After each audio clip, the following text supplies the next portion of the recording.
sticks. What club was that at? That was admit that a lot of people don't even realize they. I've called her. She hasn't responded. I've called her more than a few times. With the Zulu Nation, I'm like, what the hell is this?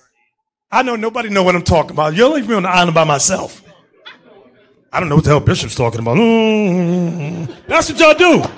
Then after class, yeah, I knew what you were talking about. I just don't want to be caught out there. The hell is this? Get on my damn nerves. The Bible said Jerusalem shall be trodden by the Gentiles. Gentiles mean non-Israelite people. That's right. That is why you go to the Palestinians and the Israelis, they are called Gentiles. We are also sometimes called Gentiles. Some people go to church and say, but I tell you in church you're a Gentile, right? But guess what? The only way we become a Gentile is when we follow their ways. That's right. We're not keeping the commandments, so we living like a Gentile. Right. But we are not Gentiles by blood. We are the sons of the living God. We are the sons of the living God. So Christ said, Jerusalem will be trodden on the foot by Gentiles. So who is living in Jerusalem today? Not us, just like Christ said. You see how the book is real. You see how God's word is real. And this was written thousands of years before, and is really going to occupy the lands of Jerusalem. Make them up. Read on. Back to Deuteronomy chapter 28 and verse 68. Remember, we've proven that we are Israel, and the Bible have the records and the evidence to show that it all point to us. Read. And the Lord shall bring thee into Egypt again. Remember, we taken captive. That is how we go into captivity, because the Lord is who allowed it to happen. That is why on the plantation they had hundreds of black people and a handful of white people. And you ask them, but why you don't jump on him and just beat him and get free? Because God took away our fighting power, and we were submissive to the so-called beast. Yeah, that is a beast. Nobody ever did the most evil that he have done. That is a beast. Read. With ships, by the way whereof I spake unto thee, thou shalt see it no more again. God said we'll never see our homeland no more again. I never saw Jerusalem again. That's right. All it is in my heart. That is why Negro spiritual songs go like this. By the rivers of Babylon. You know that song? There we sat down and we do what? We wept. Remember what?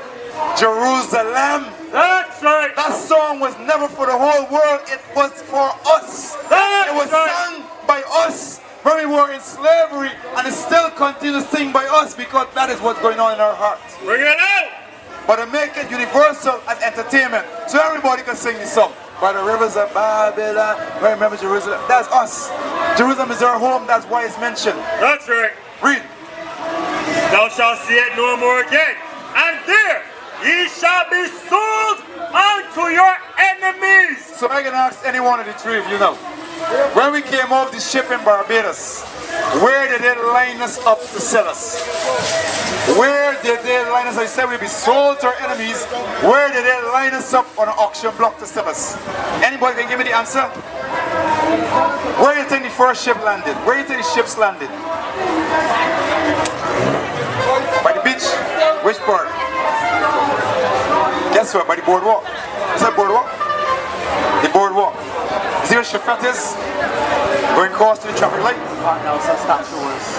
When Nelson's statue was, you know where Nelson's statue was? That's where you were lined up.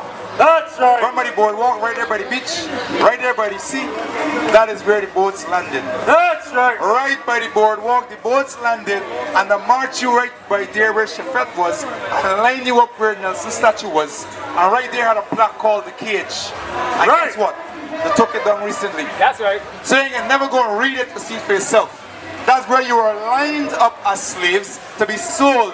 And then when you go out here to check your boxes who got lashes, the ones who got the most lashes to say, hey, we don't want them in Barbados, send them to Jamaica, Haiti, and Guyana. And keep the ones with less lashes on their backs. That's all it was. Because they will not go to fight, they can give me more trouble. Right. So guess what? I can give you a secret. Guess which people were brought to the shores of Barbados? The tribe of Benjamin, right? But who in the tribe of Benjamin? Did they pick out the worst off? The men brought the best of the best for labor. And the best of the best that was brought here was actually the elite of Israel. So in essence, what just not tell you there is that your forefathers were prince and princesses. You came from people of power. But now you don't know who you are. We don't know who is a prince, who is who. Everybody's just a people now. Call themselves Bajans. You understand it? So you came from royalty, but you can't trace your lineage now because you get cut off by him. Read. And there he shall be sold unto your enemies for bond men and bond women, and no man shall buy you. God says no one is going to save us from the conditions that we were placed in slavery. That's why Buster tried. You got Coffee Rebellion in Ghana.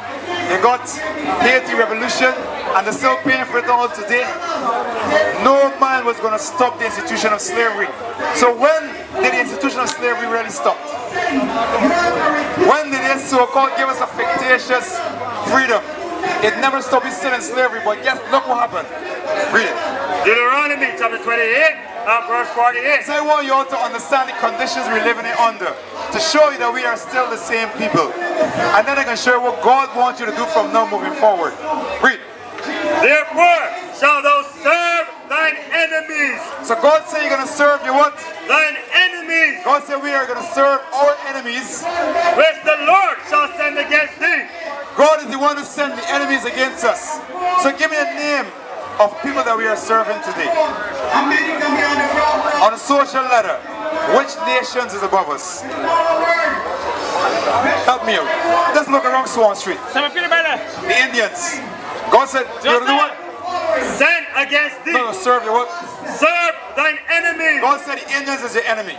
Give me another name. Chinese. Caucasian. Cave Shepherd, oh my Caucasian. Chinese shop there right down there. God said you're going to serve your what? Thou shalt serve thine enemies. We go to them, not they coming to us. We don't own anything. That's right. We own nothing. We just follow the trends and fashion that they put out. We purchase the clothing that they sell. We eat the foods that they stock up on the shelf. We're going to serve our enemies. Read on. Which the Lord shall send against thee. Read it. In hunger. In hunger, anytime we want to eat, we go to the enemy stores, Massy, all those supermarkets. Even if Cherish is owned by a black person, their goods come from where? A Caucasian or East Indian merchant. That's right. Read. Which the Lord shall send against thee in hunger and in thirst and in nakedness. Nakedness is the clothing we wear. Every clothing we wear, we go to the enemies. So the enemies determine the what? The fashion of the day. That's right. So let me ask my sisters here. Sisters, let me ask you, what do you think our women's fashion was really? How do you think we really dressed when we were back in the lands? Bring it out. Fully clothed, you said. What were you, sister? How you think? Pause it. Give me first 72 night. And then we can go to the law. Let's look at how we were dressed. Sister, I want you to follow these things. Mommy partially there, but we're going to show everybody how the women dress. We can get to you just now, brother. We want to be the women, because we want to run off and then we still don't hear this instruction. 1 Timothy chapter 2 and verse 9. In like manner also that women adorn themselves in modest apparel. So how did God say women ought to dress? Modest apparel. What do you think modest apparel is? Huh? How are you, moms? Alright, here it is. That's right. No revealing too much flesh. Right. That is modest. So would you say you dress modestly? Alright. Go on. Yeah, no, but let me show you something. Pause that there. Give me, do you want me to have to fight? Let me show you if God is happy with how you dress. Now we're learning, right? So don't take it negatively.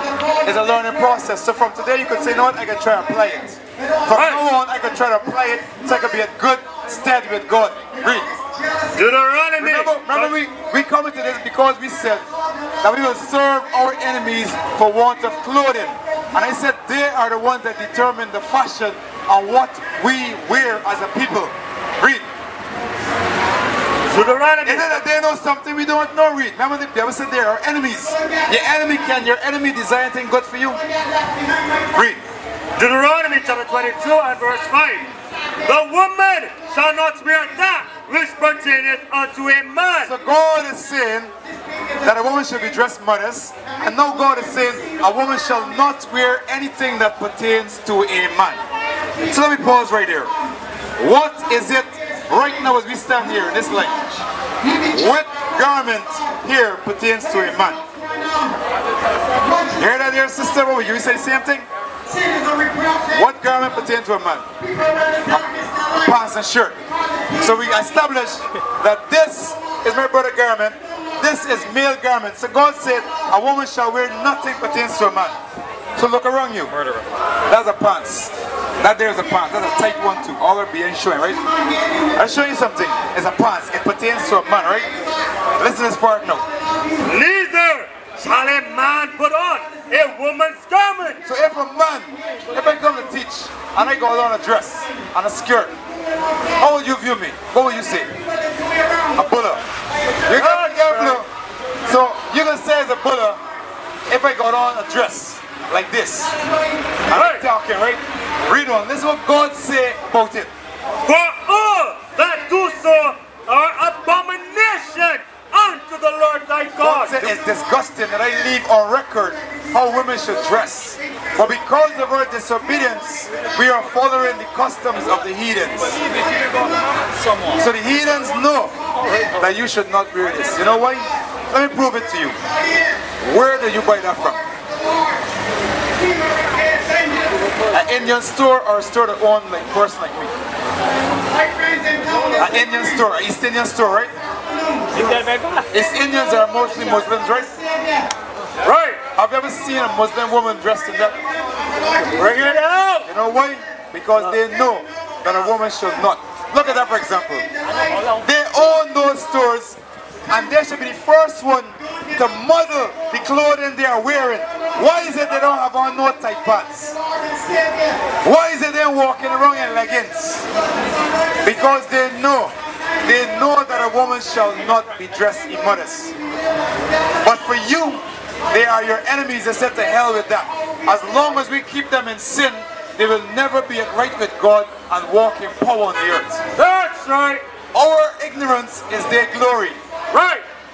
The more we continue in sin, is the more they can continue reigning in power. That's the reason why we are here set up. To come and teach you who you are so that you can stop sinning. Right. And that is where they will have a problem because you ain't gonna buy their clothes no more. If you buy, you can buy dresses. You can buy modest clothing.